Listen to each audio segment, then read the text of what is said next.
I want you to think about the last time someone made you angry. Maybe it was a comment, a look, a tone of voice. Maybe it was someone cutting you off in traffic, or a coworker taking credit for your work, or a family member saying the one thing they know will hurt you the most. Now I want you to ask yourself something honest. That person, wherever they are right now, are they thinking about you? No. They have moved on. They are living their life, eating their dinner, laughing with their friends, sleeping peacefully tonight. And you? You are still replaying it, still rehearsing what you should have said, still carrying it around like a stone in your chest. That is the moment I want to talk to you about today. Because I used to be that person, the one who carried every insult, every disrespect, every slight, like it was my job to remember it forever. And I am going to tell you exactly how I stopped. Not through anger management classes, not through breathing exercises alone, but through a complete shift in how I see people, how I see myself, and how I see the entire game of life. By the end of this, you will understand something that most people never learn in their entire lifetime: how to move through this world untouched. Not cold, not numb, untouched. Like water flowing around the rock instead of crashing into it. Let's begin. The illusion that is destroying your peace. Here is the first truth you need to accept, and I need you to really sit with this one. You do not get angry because of what people do. You get angry because of what you believe you deserve from them. Let that sink in. When someone disrespects you, it is not the disrespect itself that burns you. It is the gap between what you expected and what actually happened. You expected loyalty and you got betrayal. You expected respect and you got mockery. You expected kindness and you got cruelty. That gap, that space between expectation and reality, that is where anger lives. It does not live in the other person's action. It lives in your expectation. I remember a time in my life when I expected everyone around me to treat me the way I treated them. I gave loyalty and I expected loyalty back. I gave respect and I expected respect back. And every single time someone failed to meet that standard, I felt betrayed. I felt angry. I felt bothered for days, sometimes weeks. But here is what I eventually understood, and this changed everything for me. People are not obligated to meet your expectations. Nobody signed a contract with you. Nobody promised you they would behave the way you think they should behave. You created that contract in your own mind, and you are the only one who agreed to it. So when someone breaks a rule that only you created, who is really responsible for your pain? This is not me telling you to have no standards. This is me telling you to stop being surprised when people act like people. Some people are going to be selfish. Some people are going to be dishonest. Some people are going to be petty, jealous, cruel, cold, or simply careless with your feelings. That is not a personal attack on you.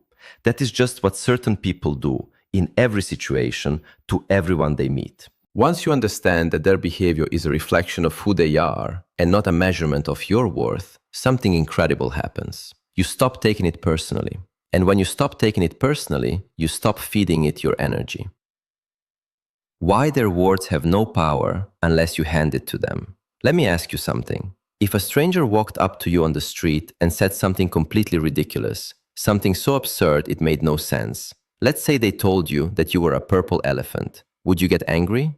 No. You would probably laugh. Maybe you would feel confused, but you would not feel hurt, because deep down you know it is not true. So why is it that when someone calls you lazy or stupid or worthless or a failure, you suddenly feel a fire in your chest? Here is the answer, and I want you to really absorb this. It is not their words that hurt you. It is the part of you that secretly wonders if they might be right. Words are just sounds until you give them meaning. A criticism only lands if there is soil in you for it to grow in. If someone tells you that you are a failure, and you have already healed the part of you that once believed that, their words will simply pass through you like wind through an open window. But if there is a wound still there, still tender, still unhealed, their words will find it every single time. This is why two people can hear the exact same insult and react in two completely different ways. One person laughs it off, the other person cries for hours. The difference is not the insult. The difference is what is happening inside each person. So the real work, the work that nobody tells you about, is not learning how to stop people from saying hurtful things. People will always say hurtful things. Some out of malice, some out of ignorance, some simply because they are in pain themselves, and pain likes company. The real work is healing the parts of yourself that give their words power. When you no longer need anyone's approval to feel like you matter, no one can take that feeling away from you. When you no longer need anyone's validation to feel like you are enough, no insult can shake that foundation. That is not arrogance. That is freedom. The secret nobody tells you about angry people. I want to shift the lens now, because there is something incredibly powerful that changes everything once you truly understand it. Hurt people hurt people. Every person who has ever tried to bring you down, mock you, humiliate you, or provoke you, every single one of them is operating from a place of internal pain. Happy, secure, fulfilled people do not go around trying to destroy other people's peace. They don't have the time, the energy, or the desire. Think about the happiest, most emotionally secure person you know. Do they insult people for fun? Do they go out of their way to make others feel small? Almost never. It is the person who feels small who tries to make others feel smaller. It is the person who feels powerless who seeks power by controlling your emotions. When someone is trying to provoke you, what they are really doing, whether they realize it or not, is begging for some kind of reaction, because on the inside, they feel invisible, unimportant, or out of control of their own life. Once you see people this way, anger transforms into something else entirely. It transforms into understanding. Not weakness, not being a pushover, understanding. I am not telling you to become a doormat for people to walk on. I am telling you that when you understand where someone's cruelty is coming from, you stop reacting to the surface behavior and start seeing the pain underneath it. And pain, once you recognize it for what it is, cannot control you the way confusion and personal offense can. This does not mean you excuse bad behavior. It means you stop absorbing it as truth about who you are. The trap of reacting. Here is something I had to learn the hard way. Every time you react emotionally to someone who is trying to provoke you, you hand them the exact thing they wanted. You give them your power. You give them control over your mood, your peace, your entire day, sometimes your entire week. Think about it like this. Imagine someone is trying to pull you into a fight they designed, on a battlefield they chose, using weapons they are comfortable with. The moment you engage, you have already lost, because you are now playing their game on their terms. But what happens when you don't react? What happens when you stay calm, composed, unbothered? Suddenly, the entire dynamic shifts. The person trying to provoke you now looks unstable, while you look powerful. Not because you fought back, but because you didn't need to. This is one of the most important lessons about power that exists. The person who needs the least reaction has the most control. I used to think that staying silent when someone disrespected me made me weak. I thought I needed to clap back, defend myself, prove them wrong. But over time, I realized something.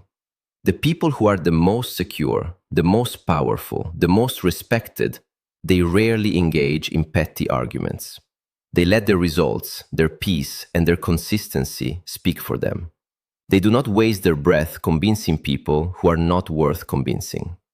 So the next time someone tries to provoke you, ask yourself this question.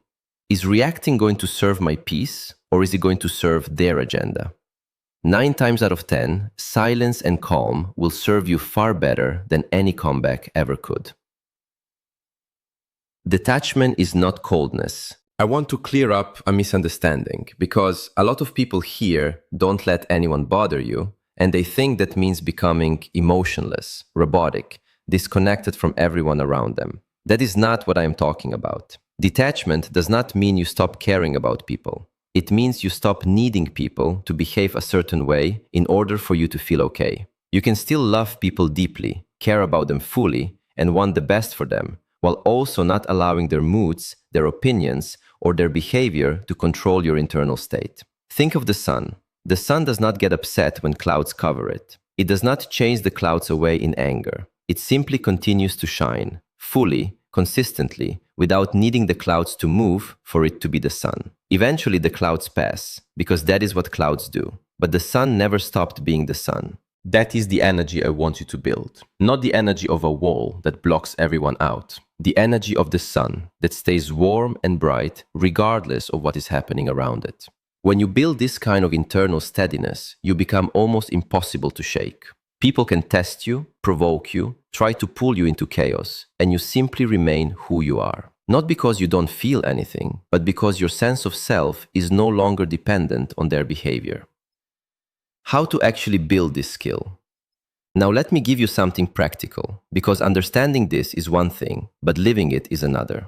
The first thing you must do is create space between the trigger and your reaction. When something happens that would normally set you off, pause, even if it is just 3 seconds. In that pause, ask yourself, is this worth my peace? Will I even remember this moment in a year? Most of the time, the honest answer is no. The second thing you must do is stop personalizing everything. Not everything someone says or does is about you. Someone might be rude because they had a terrible morning. Someone might snap at you because they are dealing with something painful in their personal life that has nothing to do with you. When you stop assuming that everything is a personal attack, you free yourself from carrying weight that was never yours to carry. The third thing, and this one is uncomfortable but necessary, is to work on your own self-worth independently of other people's opinions. This means building the relationship with yourself where your value does not fluctuate based on who approves of you and who doesn't. This comes from knowing your own intentions, respecting your own effort, and trusting your own judgment even when others disagree with you. The fourth thing is to practice releasing instead of holding.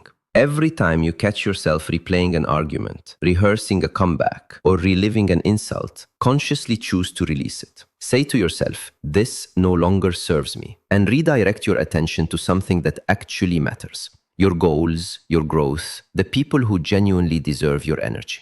The fifth thing is to remember that peace is a decision, not a reaction to circumstances. You do not need everything around you to be perfect in order to feel calm. You can choose calm in the middle of chaos. That is not denial, that is mastery. What happens when you master this? I want to paint a picture for you of what your life looks like once you truly master this skill. People will try to provoke you, and it simply will not land because you have healed the parts of yourself that used to be vulnerable to it. You will walk through insults, criticism, betrayal, and disrespect the way a mountain walks through a storm, completely unmoved, still standing exactly where it has always stood. You will notice that people who used to control your mood no longer have that power. A rude comment from a coworker will not ruin your entire day. A disagreement with a family member will not consume your thoughts for a week. Someone's jealousy or pettiness will not make you question your own worth. And here is the beautiful irony of all this. The less you react, the less people try to provoke you, because there is no reward in it for them anymore. Provocation only continues when it works. The moment it stops working on you, most people simply stop trying. You will also notice something else. Your relationships will actually improve. Because when you are not constantly reactive, constantly defensive, constantly bracing for the next attack, you become someone people feel safe around. You become a calm presence in other people's chaos. And that, more than anything else, is what makes people respect you, trust you, and want to be around you. I want to leave you with the most important idea in this entire speech. You only have one life, and every single moment you spend angry, bothered, offended, or consumed by what someone else did or said is a moment you will never get back. Time does not wait for you to finish being upset. It keeps moving whether you are at peace or at war inside your own mind. So the question you have to ask yourself is simple. How much of my one life am I willing to hand over to people who do not even think about me the way I think about them? Because that is what anger is. It is giving away your present moment to defend a past moment that the other person has already forgotten. I am not telling you this will be easy. I am telling you it is possible. I build this in myself, piece by piece, moment by moment, choice by choice. And if I could build it, so can you. From this moment forward, decide that your peace is not for sale.